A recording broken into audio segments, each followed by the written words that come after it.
We have Police Brigadier General Nicolas Salvador. We have Police Major John A. Arnaldo. Major General John A. Arnaldo. Sorry, sir. We have Police Brigadier General Faro Antonio O. Olaguer. We have Police Major General Emmanuel B. Peralta. We have Police Brigadier General Raul Bargamento. And we have Police Major General Jonel C. Estomo. That's all, sir. Thank you. Thank you, Comsec.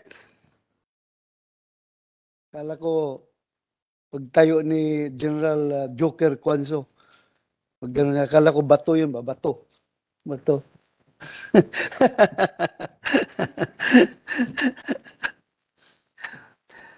Hacking, phishing, photo and video voyeurism, cyber libel, digital piracy, identity theft, among others, are just some of the crimes being committed using modern technology. Even acts of terrorism are now being perpetrated through modern means. These crimes did not exist when the Congress enacted Republic Act number 6975 in 1990 and Republic Act number 8551 or the PNP Reform and Reorganization Act of 1998. As technology continues to progress in the modern world, so too does the creativity of criminals. Machines invented and developed to make life easy for humankind were abused and weaponized. Cell phones were used to detonate bombs, and personal computers were employed to commit fraud. One thing became clear. Our police force must learn to adapt to the changing times. Apart from the emergence of crimes using technology,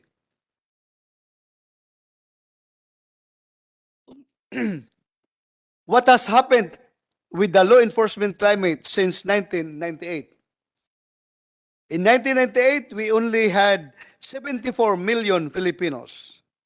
Today, we are at 113 million. That is over 100 million individuals that the PNP as a whole vows to serve and protect. A lot has transpired in the 25 years since the PNP's last reorganization. Ang bilis, no? Bago lang yung 851, 25 years na pala. Bilis natin tumanda nito. Numerous laws have been enacted to be enforced by the PNP. A large number of individuals violating said laws have been arrested. The PNP itself has undergone so many changes since then. For this year, the PNP targets to have 227,510 uniformed personnel, which will translate to police to population ratio of 1:494. Sa madaling salita, dumami na ang ating police force, ang layo na nang narating natin kung ikukumpara noong 1998. Sa kabila ng mga ito, hindi kailanman nagbago ang sinumpaang tungkulin ng PNP na maglingkod at pangalagaan ang ating bayan. Ngunit hindi maitatanggi na sa pagdaan ng panahon, umusbong ang panibago mga pangangailangan ng ating kapulisan. In view of the emergence of modern crimes, rapid increase in population, and growing number of police personnel, our PNP needs to undergo structural changes to be able to continue to have an efficient and effective organizational structure. The PNP needs a piece of legislation that correctly reflects their composition and their respective functions. Ordinaryo mang mamamayan o mamabatas ay may parte na dapat gampanan upang gawing crime-free ang ating bansa. Tulungan natin ang ating mga pulis na mas mapalakas pa ang kanilang hanay. As a member of this Senate and chair of this committee, I hope to be of service to strengthen the institution I once was a member of. Trust that the Senate is committed to enact legislation that will serve and protect the welfare of those who have sworn to serve and protect the Filipino people. Before we begin our discussion, may we know if any of the senators, Senator Bongo, would like to deliver his opening statement? Mamaya na, then we'll proceed. Before we begin our discussion,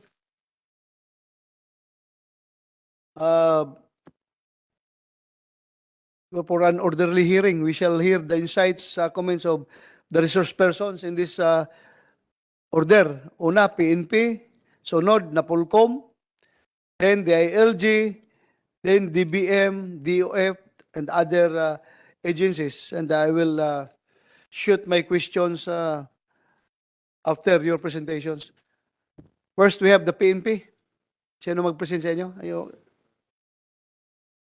You have the floor, General Estomo. Good morning, sir. To my idol, the legendary former CPNP, and of course the incumbent Senator Ronald Bato Dela Rosa, sir.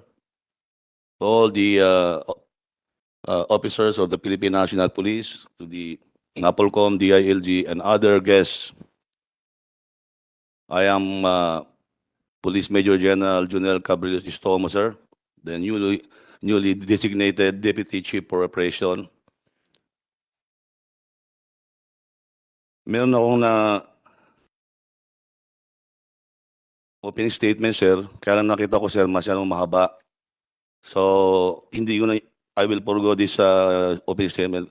Nandito po kami ngayon lahat, sir, para humingi ng tulong sa inyo na para maayos po itong aming reorganization po sa tulong din po ng NAPOLCOM headed by Attorney Alberto Bernardo, sir. So, yun lang po, sir. We have presentation. Bargamento, we proceed. Ano ka ngayon, Barg? DO? DPL, sir. DPL. Plans. Plans. So Deputy you're, Director for Plans, sir. you're the man. You're the man for this activity. Go ahead, you have the floor. Thank you, sir, to our chairperson, Senator Ronald Bato de la Rosa, sir. Thank you. Please allow me to present the presentation which is intended to inform the body of the proposed amendments to Republic Act 6975 and RA 8551 and the reasons and rationale in support thereto. Next slide, please. As shown on the screen are the joint resolution introduced in both houses in Congress sans approval based on the available records from the website of the House of Representatives and Senate. Marami na pong attempt na magkaroon ng House resolution based on the requirement of 8551 noon, sir, pero hindi talaga na-approve hanggang ngayon. Kaya nasabi mo nga, sir, kanina, 25 years na. Next slide, please. In view of the foregoing, the PNP intends to pursue the reorg bill in the present Congress and will limit the provisions thereto to include only present and existing PNP offices and ranks of key officers as provided by existing laws or approved through NAPOLCOM resolutions. In summary, the proposed bill seeks to amend the foregoing provision of RA 6975 as amended and RA 8551. The strategy of the present Congress is to pursue surgical amendments of the law. Thus, the present version only involves amendments to the PNP structural organization. In particularly, the proposed bill focuses on the following: amendment to Section 25 and 35 of RA 6975 to reflect the present organizational setup of the PNP right now. Amendment to Section 29 of RA 6975 on key positions by incorporating present ranks provided by law or NAPOLCOM resolution. Next slide, please. The proposed amendment in Section 26 seeks to transpose the limitation of the appointment of the PNP from Section 25 and 31 of RA 6975. It supports the proposed amendment in Section 25 on the creation of a PNP command group and the emphasis on the authority of the Chief PNP to select the members thereof. This provision on the compulsory retirement of the Chief PNP is lifted from Section 25 of RA 8551 on attrition by attainment of maximum tenure in position, which is 4 years. It should also be noted that the provision explicitly states that the compulsory retirement of the Chief PNP is dependent on the mandatory compulsory retirement age of 56. The proposed amendment also seeks to empower the PNP to constitute, modify, or merge PNP units, including the number and distribution of ranks. Implement this adjustment in the organizational structure, staffing, functions, functional relationship subject to the approval of the NAPOLCOM. However, no office or unit headed by a police brigadier general or higher may be created unless provided by law. Next slide, please. The proposed amendment to Section 31 is in support for the proposed creation of the Area Police Command. Dali pakibalik yung previous slide. Previous slide. Ganyan.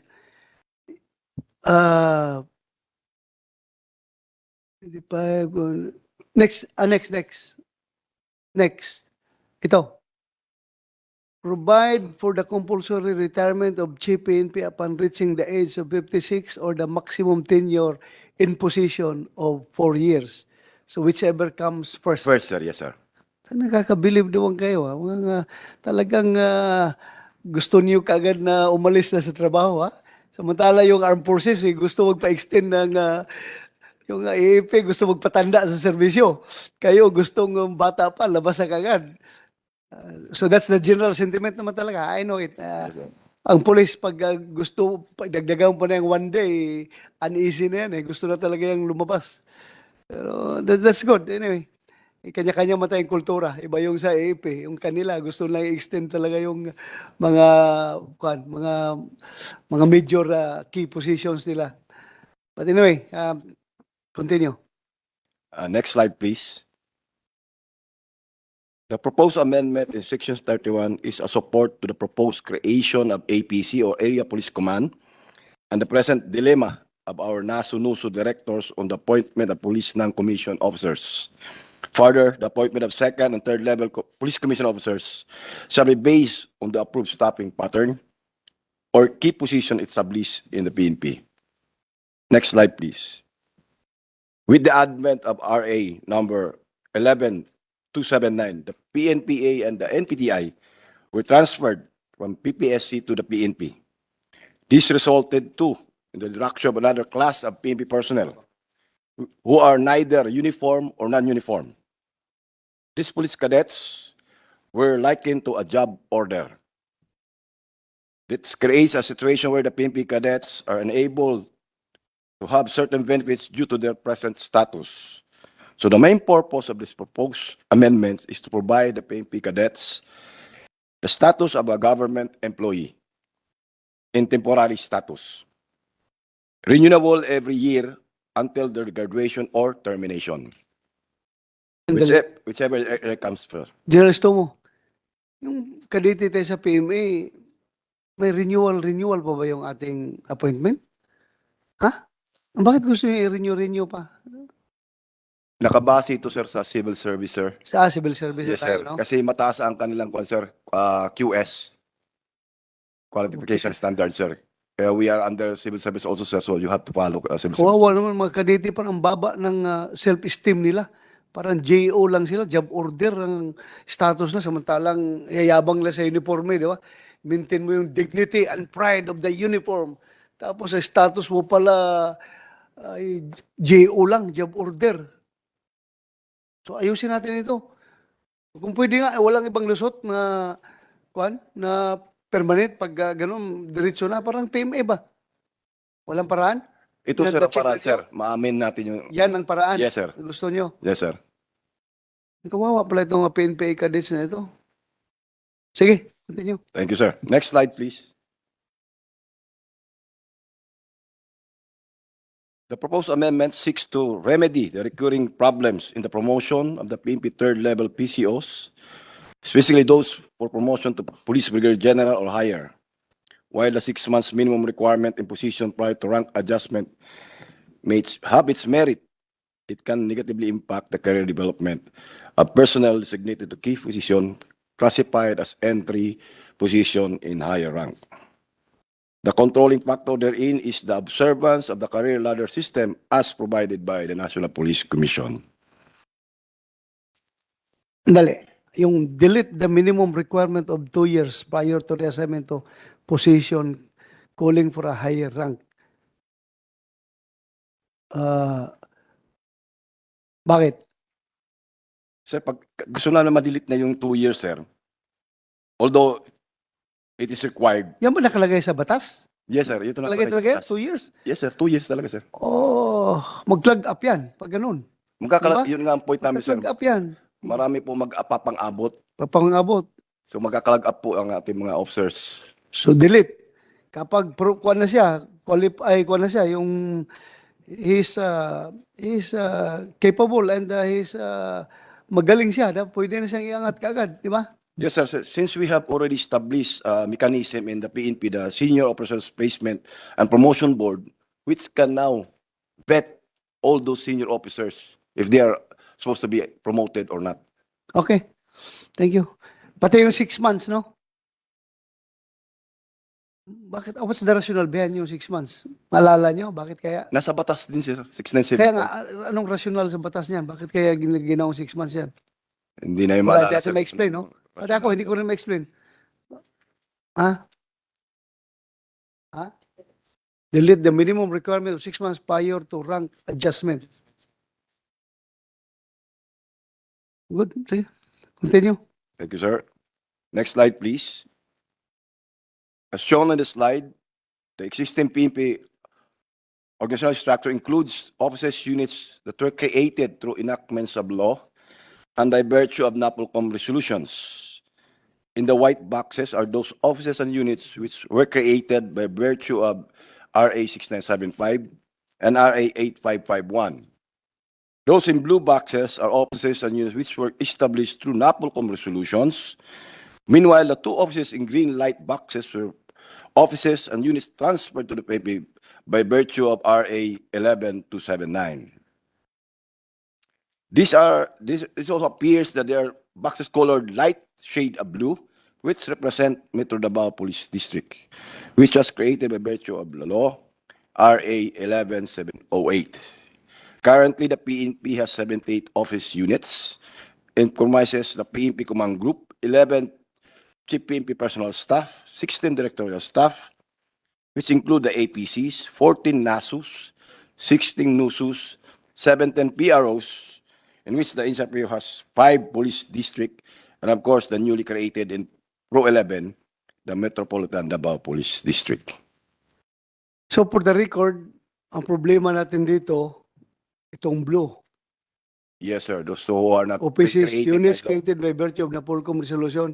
Yes, sir. Yan ang may kuha natin. Gusto May problema, sir. May problema, ayusin natin.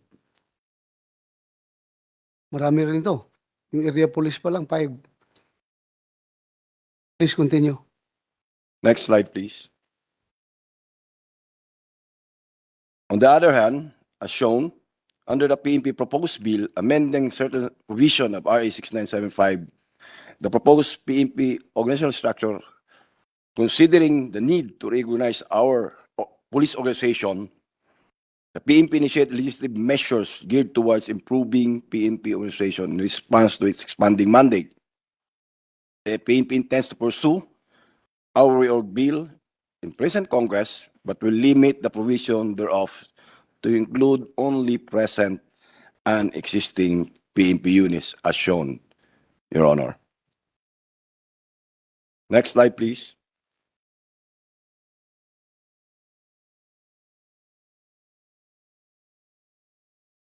As shown on the screen, sir, is the PNP presented rank distribution in compliance with the provision of NAPOLCOM Resolution number 2003-013.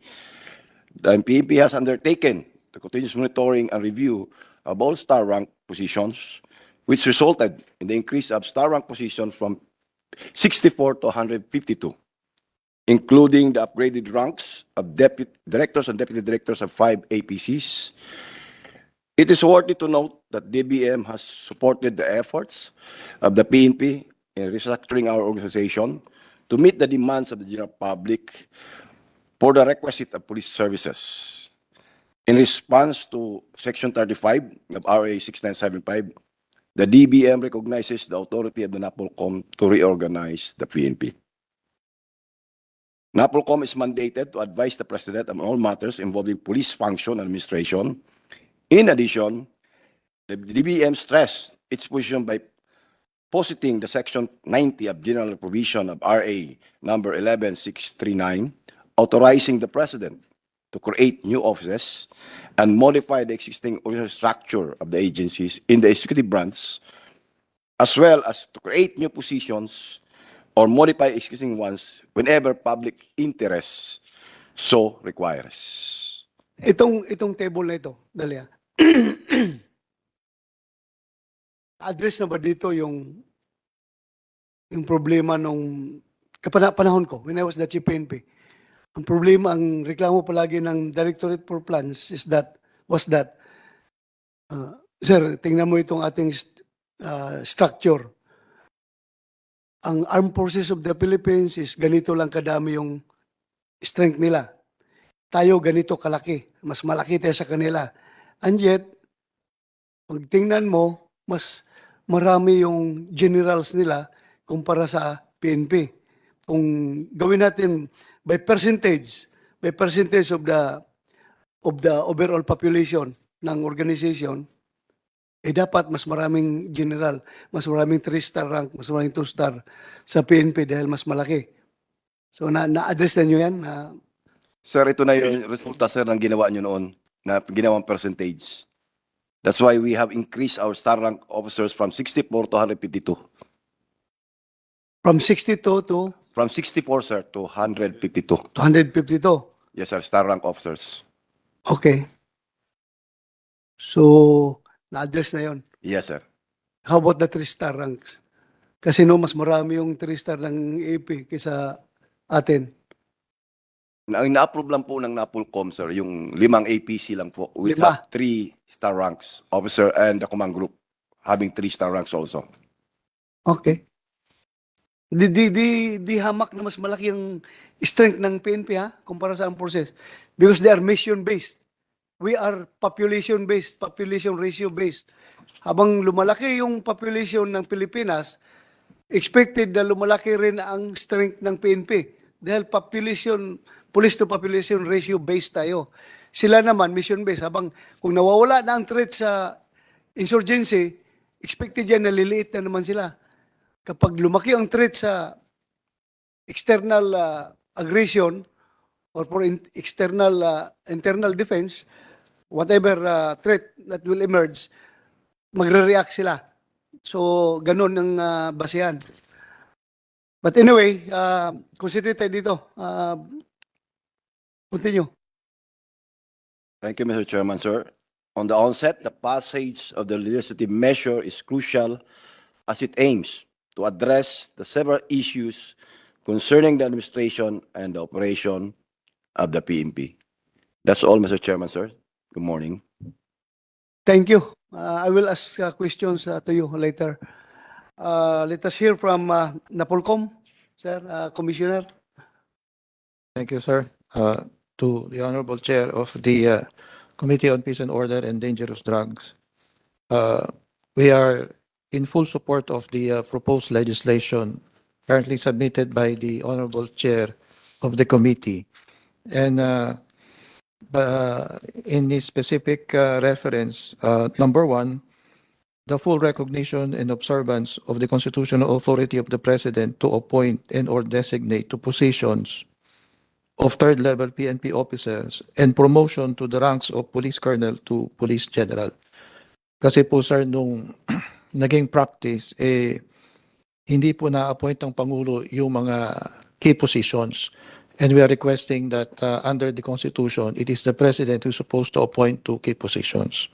And thereafter, ipopromote niya sa rank.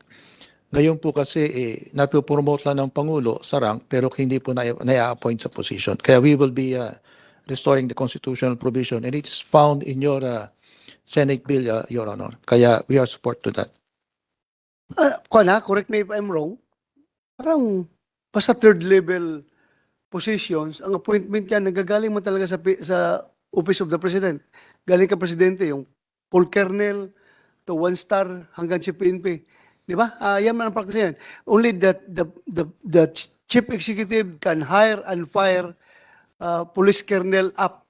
Kaya nga pag may kaso sila, ay doon nila lodge natin pinapasa sa Malacanang. Dahil only the President can, yung mga decision making natin, hindi yung chief PNP ang magpipirma ng dismissal ng isang full colonel. So meaning, ang appointment yan is sa Presidente. Hindi ba yan binipractice ngayon? Hindi po, Ginoong Senator. Ngayon po kasi napopromote lamang po ng Pangulo sa ranggo. Subalit hindi po naya-appoint sa position. Ang mungkahi po sana namin, sundin yung nasa Constitution, ma-appoint sa position at kasunod lamang yung ranggo. Para po kasing nauuna sa Pangulo Halimbawa po kung ma-appoint na regional director, i-appoint po sana na ng Pangulo sa regional office at pagkatapos tsaka lang mabibigyan ng ranggo doon sa region. Gaya po ng ibang mga opisina, bawat mga department, ang regional director po kasi ina-appoint ng Pangulo. Ang assistant regional director ina-appoint din po ng Pangulo. Ngayon po kasi may na-appoint na hindi po naitatalaga ng Pangulo. Ang nagiging role po ng Pangulo, binibigay lamang yung kampo. Yung panahon ko, ako CPNP, kung sabi ni President Duterte, bahala ka. I-appoint mo yung sinong gusto mong i-appoint. Pero padala doon sa Malacanang yung papel after appointing. Sabi ni Presidente na huwag mo kong guluhin dyan. Trabaho mo yan, hindi ko yan trabaho. So, that gives, anyway, that's advantageous on the part of the PNP, di ba? Para mabilis sila makakilos. Kasi kung idadaan mo pa lahat sa Malacanang, yun nga, ang bagal ng reaksyon dahil ang Malacanang kadaming papel na si kaso, di ba? Pero that's according to The Constitution po. the Constitution. Opo. Yeah. Sige. Sige Sige. po. Maraming pong salamat. Yung pangalawa pong mungkahi ng NAPOLCOM, kasabay din naman namin ng PNP. Mabanggit ko lamang po, yung PNP rin po ay sang-ayon doon sa proposal na sundin din yung Constitution na ma-appoint din ng Pangulo sa position at pagkatapos susundan ng ranggo. Pagkasama po kami ng PNP doon ngayon. Ngayon, yung pangalawang recommendation po namin, recognition of cadets of the Philippine National Police Academy as government employee. Magkasama rin po kami ng PNP dyan, doon sa recommendation. Doon po sa establishments ng 11 PNP directorial staff na napresenta kanina. Yung formal establishment din ng recognition ng 14 National Administrative Support Units at 16 National Operational Support Units, ang ayon din po kami roon. At yung huli po, yung removal doon sa Section 32. Magkasama po kami niyan ng PNP na maalis po sana yung 6 months na prohibition. Yung Section 32 po kasi kung babasahin ko, para lang po magkaroon ng konteksto. Meron naman po laksing layo ninyo. I read Section 32. Promotion by virtue of position. Any PNP personnel designated to any key position whose rank is lower than that which is required for such position shall, after 6 months occupying the same, shall be entitled to rank adjustment corresponding to the position. Kaya pag siya po na-designate o na-promote sa position, kailangan niya ng time in position na 6 months bago siya na-promote. Ang kasunduan po namin ng PNP na pahintulutan na kami ng NAPOLCOM na maalis ito at titignan na lang namin yung performance ng mga PNP. Pangalawa pong mungkahi na ma-amenda sana, and I will read, I quote, provided that the personnel shall not be reassigned to a position calling for a higher rank until after 2 years from the date of such rank adjustment. Ito po kasi ang layunin po nito, pagkatapos siyang ma-promote after 6 months, baka ma-promote na naman siya para bagang every 6 months napopromote siya. Nagkasundo rin po kami sa PNP na magmungkahi na alisin na rin itong 2 years. Kasi meron po mga exigency of the service na kinakailangan na mapilapan yung mga position. Kaya magkasama po kami doon. Yan po yung huling recommendations namin. At meron kaming recommendations siguro po sa susunod, yung Section 43 doon sa Personal Total Disability at yung Section 33 Lateral Entry of Officers sa PNP. Siguro po magmumungkahi kami na kung makapagtalaga po sana kayo ng technical working group na susuyurin namin line by line yung provision po ng Senate bill po ng submitted ng chair, Senate bill submitted po ni Congressman na JB Ejercito, yung Senate bill na sinabit ni Senator Bong Revilla. Susuyurin po namin line by line, i-compare po namin and how we can achieve this position. Gusto lang din namin pong mapabatid po yung manning position po ngayon. Ngayon po kasi merong 129,000 ang patrolman at patrol women. Subalit nasa 71,000 pa lang po ang patrol women at patrolmen doon. Kaya isa rin po yung sasabihin namin doon sa technical working group para mapalawak yung community-based policing. At hindi po maging top-heavy yung PNP, kumbaga makreate po ito. Kulang po kami ng 50,000 policemen at policewomen sa kasalukuyan. Maraming po salamat. Anong problema doon? Walang nag-apply? Walang nag-qualify? O paano? Kasi yearly naman tayo gumagawa ng recruitment. Yung sinangguni po namin yung PNP at DBM, sa kadahilanan na nagdagdag kasi po tayo ng mga position sa taas, nagalaw po yung budget dito. Kaya kulang yung budget para punuan yung 50,000. Siguro narito po yung DBM para mapaliwanag niya. Kung nasunod po kasi yung authorized strength ng PNP, alinsunod doon sa DBM, mapupunduhan po lahat yun. Funded naman lahat yun. Subalit, kailangan po ng magkaroon ng additional fund para makahire ng 50. DBM, ma'am, Attorney Baraan, can you share with us your wisdom on this matter? Yes, sir. Regarding lang po dun sa positions po. Actually, sir, we defer po kay NAPOLCOM based sa recommendation po nila on the appropriate organization structure po ni PNP. And since yung funding po na propose ay sa JA naman, so yung funding requirements po dapat i-propose lang po nila sa DBM during budget preparation po in terms of funding. Thank you po. Thank you, ma'am. Thank you. Salamat.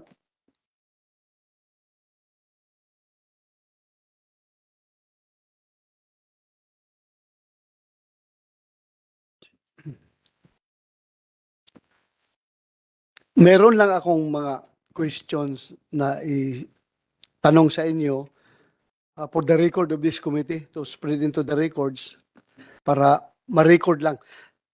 Although some of this ay alam na ninyo at alam ko rin, for record purposes, itanong ko ito sa inyo.